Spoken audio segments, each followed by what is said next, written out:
with Jones. On your right, Maxime Raynaud. We'll open it up for questions. Yeah, just talk about what happened in the second half. Either one of you can take this. Just kind of what were you guys able to do to finish this one out after having a 2-point lead at halftime? Yeah, I mean, they were just a tougher team. Made some more shots. Were able to execute better. Yeah,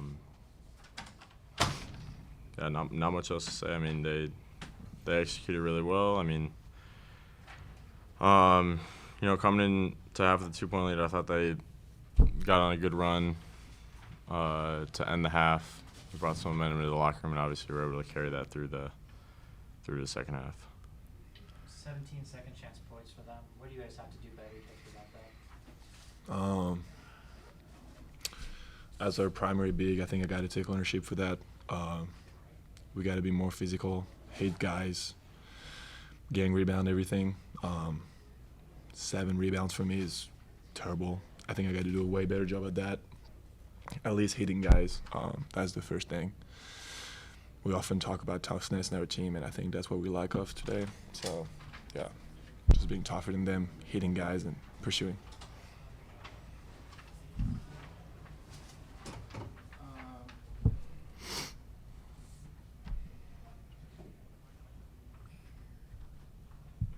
Yeah, just got to talk. Thoughts on Adama Bell and Carlos Marshall, both guys scored 20-plus points. Just kind of talk about what you saw from them today, Michael. Good players, great players. I mean, obviously top of the scouting report type guys.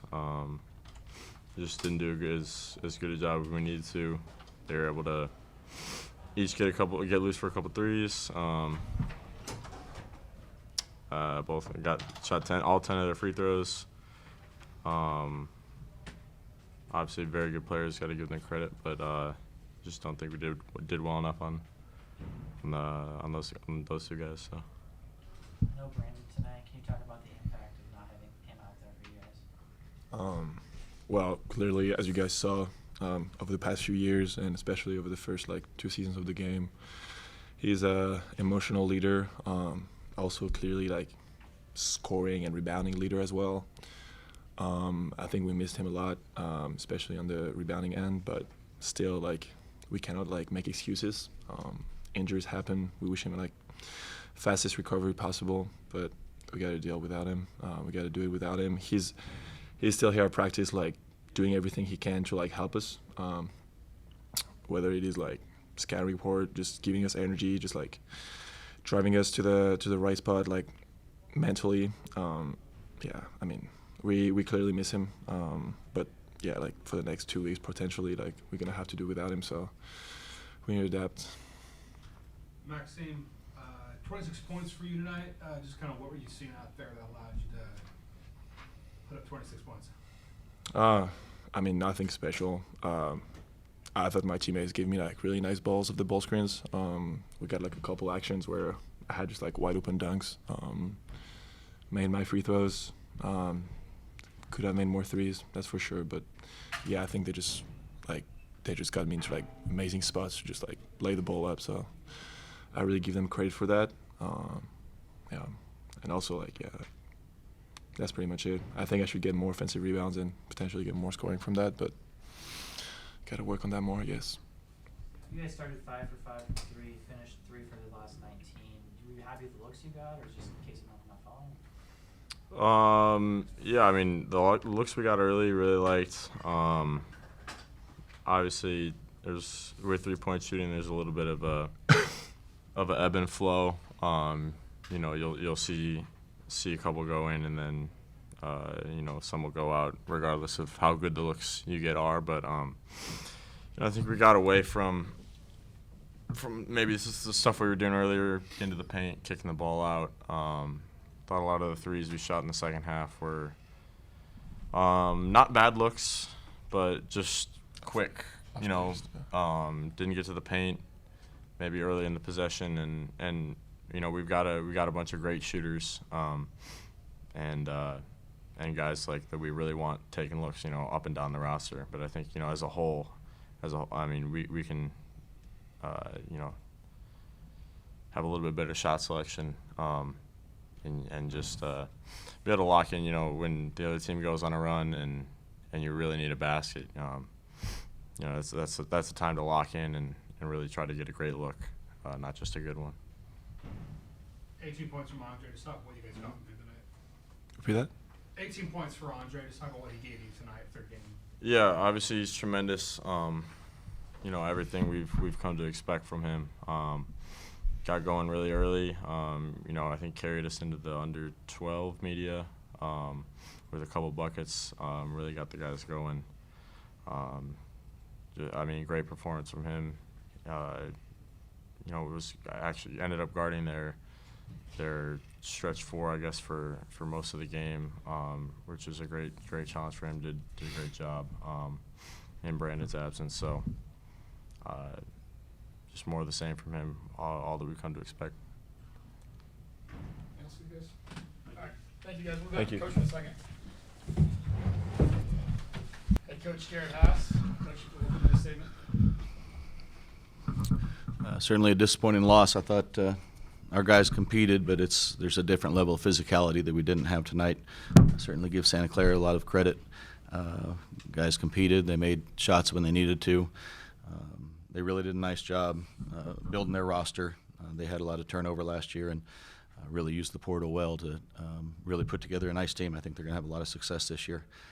They shot the heck out in the second half. I think there were some loose balls and rebounds that if we secure, not only do we have possession, but I think it eliminates some of those threes. But we're going to need to get back to the drawing board quickly and improve. That's the bottom line. Just without Angel out there, just talk about the impact of that and how that kind of changes things. And obviously he played Friday, so obviously quick turnaround in terms of having to adjust without him. Just talk about the challenges of that and what you try to do to kind of maybe With Brandon? Yeah, adapt with Angel out. Yeah, I mean, Brandon, if you look back probably the last 15 games of last season and the start of this season, I don't know that you'll find statistically a player that has done better than he has from shooting percentage to rebounding to effectiveness. And so with him out, it provides a challenge, but it also provides an opportunity for others to step up and kind of take advantage of that opportunity. And in some ways, some guys did. In some ways, it's hard when you have a senior out there that's that good. He's physical. He's a rebounder. And those traits we missed out there today. So it's challenging, but that's my job, is to be able to overcome that, and I didn't get that done. What does this team need to do to be more effective defensively to get 9 points tonight? We need to finish possessions, first of all. 12 offensive rebound was too many. We need to find a way to dive on the loose balls when they are there. And then we need to be able to keep the ball from just continually coming down the gut of the paint. I thought they had a nice game plan. They executed it well. I thought we had some breakdowns that ended up putting us into rotations that I think we could have avoided. I think by our principles, I think we probably should have avoided them, but that's when I'll go back and look at the tape. But they got the ball to the paint. When you get to paint touches, good things tend to happen, and good things happen for them. How about the second half? You guys got outscored 45-31 after having a 2-point lead. Just kind of, was there any adjustment they did second half that worked, or just kind of why the disparity in the second half after a tight first one? I think their intent of what they were doing offensively in the first half, second half, I don't think there were massive changes in what they were doing. They were obviously a lot more effective in the second half. Defensively, they were physical with us in the second half. They did a nice job jamming Maxime on the rolls and making sure that we had to get to secondary looks and secondary plays, which we did not do very effectively. So they did a nice job with that. At the end of the day, too, players make plays. And they shoot 13 and 28 and 46% from the three-point line. You got to give them a lot of credit of their players made a lot of great plays. Spencer was injured, didn't come back in the last game. Is he at 100%, or what's his status like? I don't think he's at 100%, but he's a warrior right now. He's out there. He's giving everything he possibly can. Just kind of looking ahead to Eastern Washington, just kind of what's kind of the key to turning around from this and making sure you guys, don't have a flat game on Friday night. Yeah, well, if we have to start worrying about a flat game, then we got bigger issues, and I'm not concerned about that, but I am concerned about learning from this game first.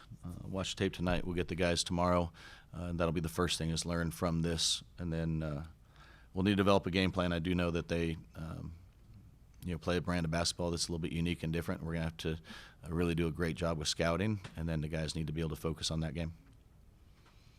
At this point, trying different rotations, how much is that still in flux at this point in the year? Yeah, I mean, the first game, we know as a staff, we talked a lot about it all summer about really getting a tight, buttoned-up rotation, and obviously that blew up quick with some guys that aren't out there. So we need to figure that part out, and it's a little bit challenging. In the past we've had some issues with that of kind of making sure it's a tight rotation and a rotation that's going to be effective. And so I need to make sure that we have a good plan there.